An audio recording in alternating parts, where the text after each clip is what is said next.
The night was thick with fog when the goblins found him. He was sitting alone by a small fire, his sword resting against a fallen log. His armor was old and scratched from many battles. His eyes were closed, and his breathing was slow. The goblins watched him from the shadows, their yellow eyes glowing in the darkness. They counted 12 of their kind against one human. The odds were good. They had done this many times before. Gritch, the leader of the hunting party, raised his crooked hand and gave the signal. The goblins moved forward like shadows, their feet making no sound on the wet leaves. They carried nets made from spider silk and ropes twisted from the hair of their victims. They had captured many warriors before. Humans were soft creatures. They screamed easily. They broke quickly. Their meat was tender, and their bones made good soup. The human did not wake as they surrounded him. Gritch smiled, showing his sharp teeth. This would be easy. He nodded to his brothers, and they threw the net. It fell over the human like a dark cloud.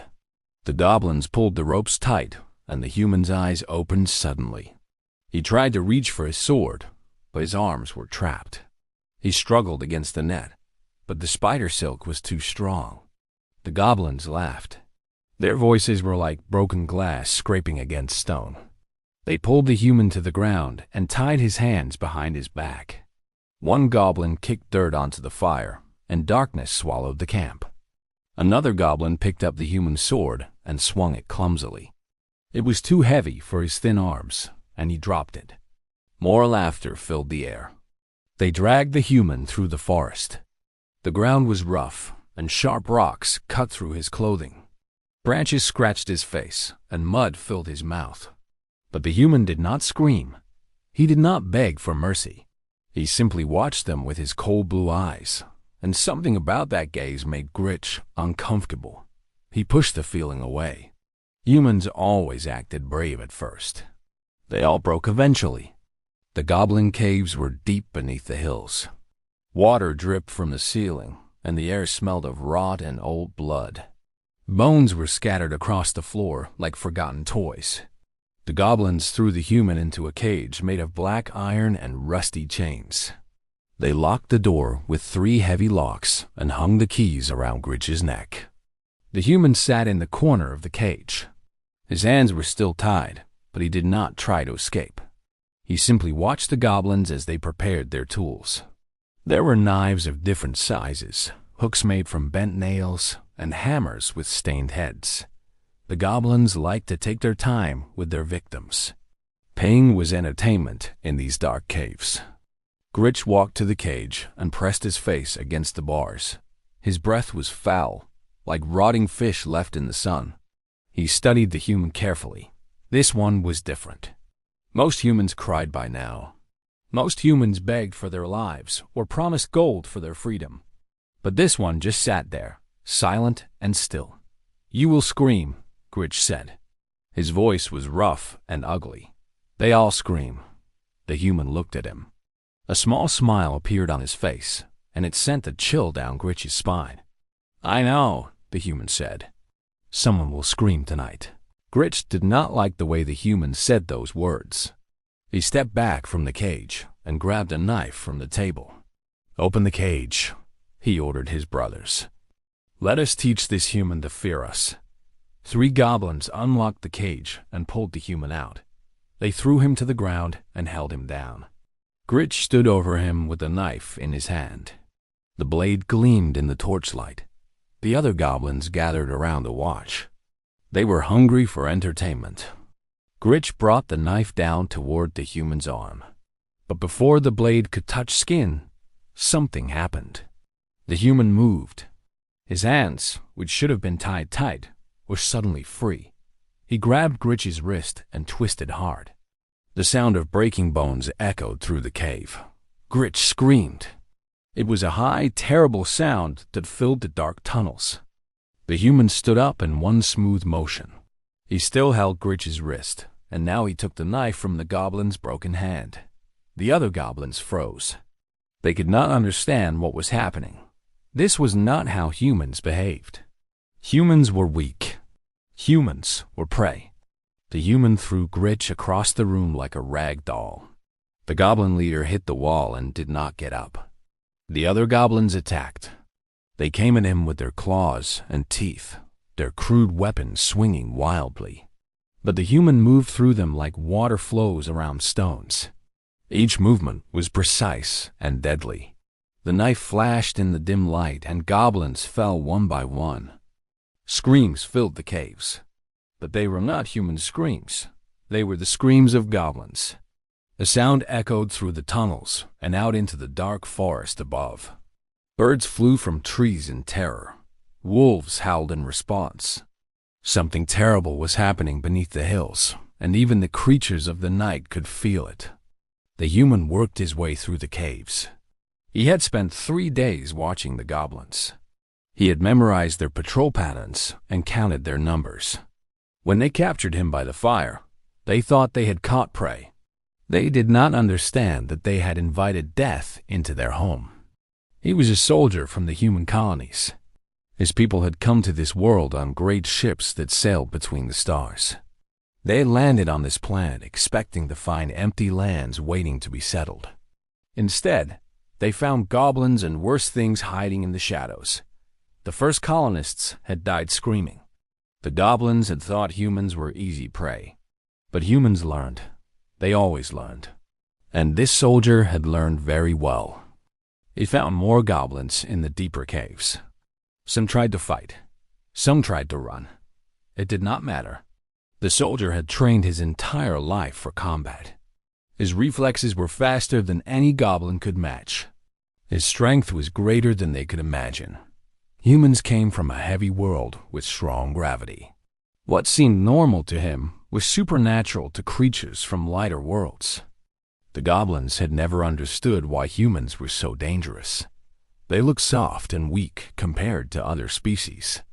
They had no claws, no fangs, no armor on their skin.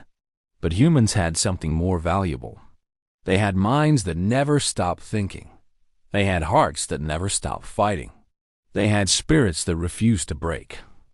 The soldier found the prisoners in the deepest cave. There were humans there, taken from the colony weeks ago. Some were farmers. Some were children. They huddled in cages, starving and afraid. When they saw the soldier, they thought they were dreaming. When he broke open their cages, they wept with relief. He led them through the tunnels, stepping over goblin bodies as they walked. The prisoners tried not to look at what he had done.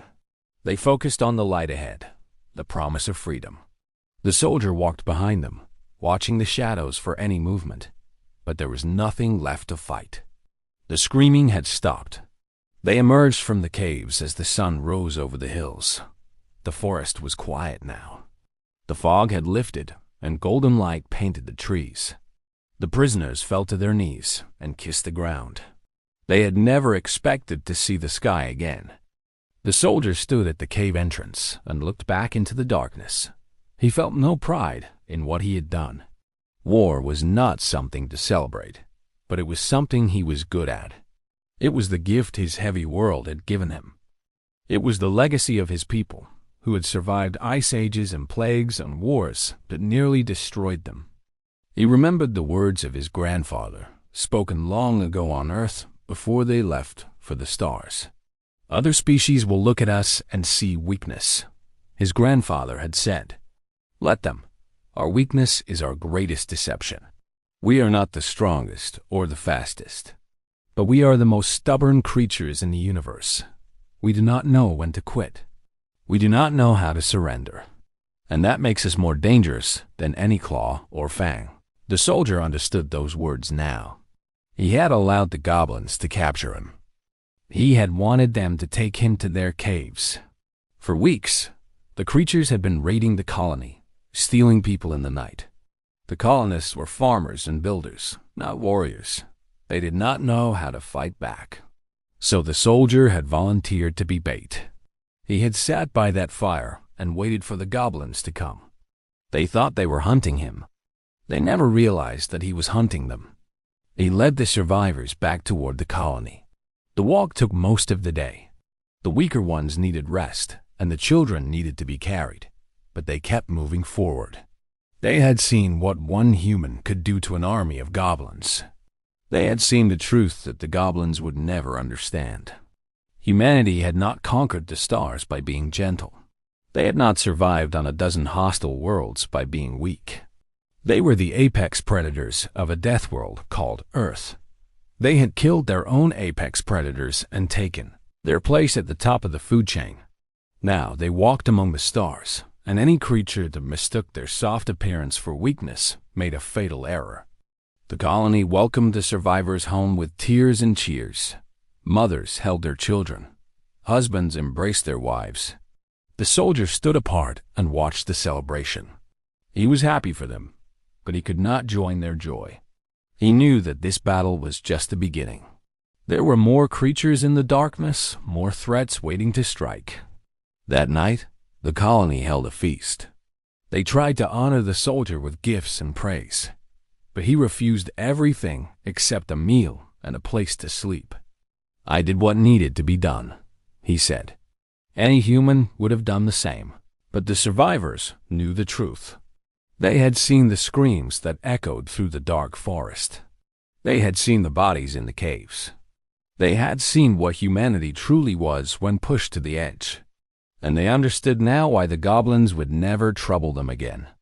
Word would spread through the goblin tribes. Stories would be told in dark caves across the land. Stories about the night when hunters became prey. Stories about the human who let himself be captured so he could strike from within. Stories about the screams that echoed through the forest. Screams that came not from the prisoner, but from his captors. The goblins would remember. They would teach their children to fear the soft creatures who walked on two legs. They would learn the lesson that many species had learned before them. Humans were not prey. Humans were something far more terrifying. They were patient. They were clever. They were relentless. And they never, ever stopped fighting